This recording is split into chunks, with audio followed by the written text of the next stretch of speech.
was founded, that's a little bit distracting right there. It was founded under the premise that the payment industry is really exploding right now. I'm sure you see the likes of Square and Shopify and other companies of that sort in the news a lot, taking a lot of press about Silicon Valley.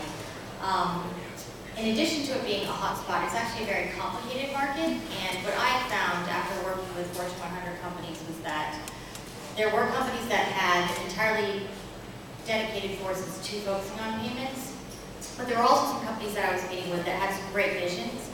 And unfortunately, they would get to that final line where they needed to actually get paid for those visions, and I'd see margins compress, I'd see them sort of fall apart and not be able to come to market.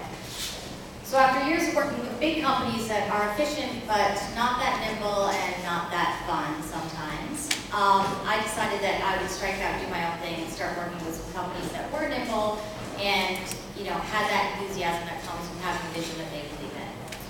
So what I did was started this consulting firm. So what does Wigio do? I don't know, do I have slides up there?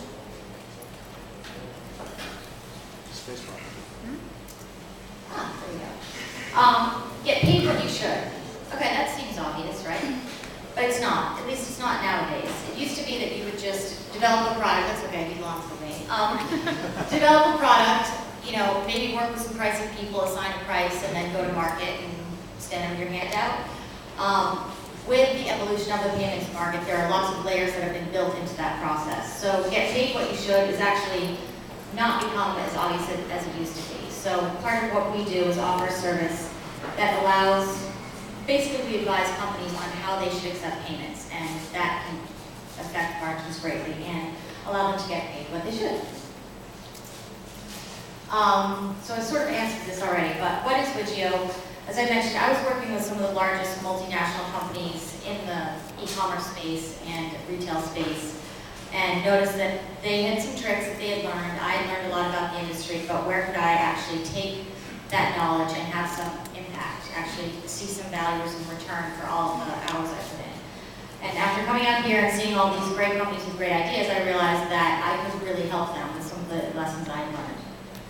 So that is sort of what is Wigio, is we advise companies. Why do payments matter? So I'm kind of a dork about this. Payments actually are fascinating. Like, they're psychological, they're sociological, they're about margins and finance and profitability, they're about sales, they're about marketing. They touch everything.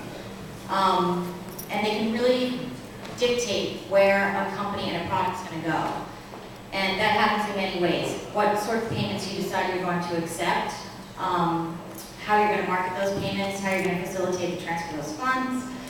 The way I look at it is with a lot of these startups, I'm going to start speaking quickly. With a lot of these startups, it's like when they come to market and actually want someone to pay for their product, that's the arena. That's where they're being told whether their product means anything. It's great to stand at a function like this and say, oh, I love it, yeah, great idea, but when you actually have to put your money down, that's when those startups and those entrepreneurs are validated. And so, in my mind, you have to get that platform right, because if there's anything in the way of that final validation, that can just unravel everything.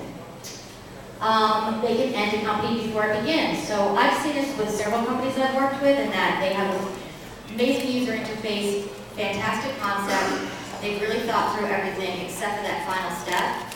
And unfortunately, as the payments industry, the front end is evolving, as a bank, you realize that there are certain things that are evolving in banking, but there are certain things that are not going to evolve until the government, some of the regulatory bodies change.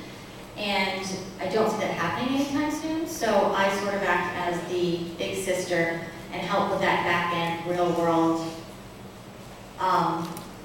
element in that you have to deal with banks and some of their rules. They can attract or alienate an audience. So as I said before, payments are very psychological. Certain countries pay certain things. Other countries pay, some countries only use direct debit. Some love credit cards. Some never carry a balance. I mean, it's very personal how you pay for things in your financial profile. And as a startup wanting to lure those funds away from their owner, you need to be in tune with that. And as I mentioned before, this is one of the hottest industries right now, is trying to democratize payments. And so this is where I am to help